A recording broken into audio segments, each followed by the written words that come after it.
নামাজের মাধ্যমে, তারাবির নামাজের আদায়ের মাধ্যমে আমরা অনেকে 4 রাকাত পড়ে চলে যাই, অনেকে আবার 8 রাকাত পড়ে চলে যাই, অনেকে আবার পিছনে বসে থাকি। ইমাম সাহেব কখন আল্লাহু আকবার রুকুতে যাবে তখন আমরা রুকুতে যাব। এরকম সংখ্যা খুব বেশি। এটা রমজান মাস, অত্যন্ত ফজিলতপূর্ণ মাস, অত্যন্ত ফজিলতপূর্ণ মাস।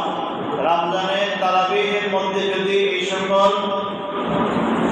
এই সকল কাজ আমাদের হয়, তাহলে রমজানের তারাবির যে ফজিলত সেটা তো আর পাবো না, সেটা তো আর পাবো না।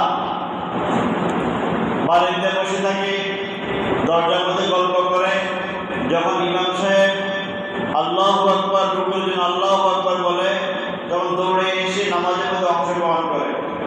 এটা ছিল আরবের মুনাফিকদের কাজ, যারা রাসূল সাল্লাল্লাহু আলাইহি ওয়াসাল্লামকে দেখানোর জন্য বেশভূষ ধরে রাসূলের সাথে থাকতেন আর এই কাজগুলো করতেন। পুরো নামাজ পড়তেন না, রাসূল যখন নাকি রুকুতে যেত, সিজদায় যেত, তখন তারা এই কাজগুলো করতেন। তো আল্লাহ রাসূল বলেন, ইয়া বাগিয়াল খায়রি আকবিল ওয়া ইয়া বাগিয়াশ শাররি আকসির, হে কল্যাণকামী তুমি অগ্রসর হও, তুমি এগিয়ে যাও নেক আমলের মাধ্যমে। ওয়াসাবিকু ইলাল খায়রাত, নেক আমলের মাধ্যমে তুমি প্রতিযোগিতা করে কার আগে কে যাবে। আল্লাহ 8টি জান্নাত তৈরি করেছেন, 8টি জান্নাতের স্তর ভিন্ন, এক একটা জান্নাতের স্তর ভিন্ন। অতএব আমার আমলের মাধ্যমে আল্লাহ আমাদেরকে ওই 8টি জান্নাত দান করবেন। সর্বোচ্চ জান্নাত হচ্ছে জান্নাতুল ফেরদাউস। আল্লাহ রাসূল বলেন, তোমরা যখন নাকি আমার কাছে আল্লাহর কাছে জান্নাত তলব করো, তখন জান্নাতুল ফেরদাউস চাও, কারণ আলাহা সকল জান্নাতের চেয়ে এটা ফার্স্ট ক্লাসের জান্নাত। একটা মাসআলা, সেটা হচ্ছে ঈশার নামাজের আগে তারাবির নামাজ পড়া যাবে না। যদি কেউ ঈশার নামাজ পায় নাই, এসে দেখে যে তারাবির নামাজ চলছে, তাহলে উনি ঈশার নামাজের আগে তারাবির নামাজের মধ্যে অংশগ্রহণ করতে পারবেন না।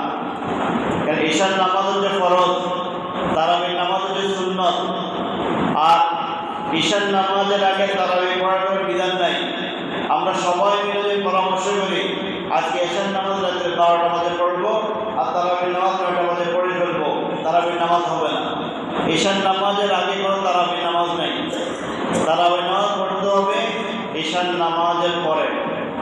আবার একা পড়ি, জামাতে পড়ি, ঈশার নামাজের পরে পড়তে হবে। সম্মানিত মুসলিম কেরাম, আরেকটি মাসালা হচ্ছে রমজান মাসে বিতরের নামাজ জামাতের সাথে পড়া সুন্নাত। রমজান মাসে বিতরের নামাজ জামাতের সাথে পড়া সুন্নাত। এক একটা সুন্নতের মর্যাদা, এক একটা সুন্নতের ফজিলত আল্লাহর কাছে অনেক দামি, অনেক বড়। এই জন্য অলসতা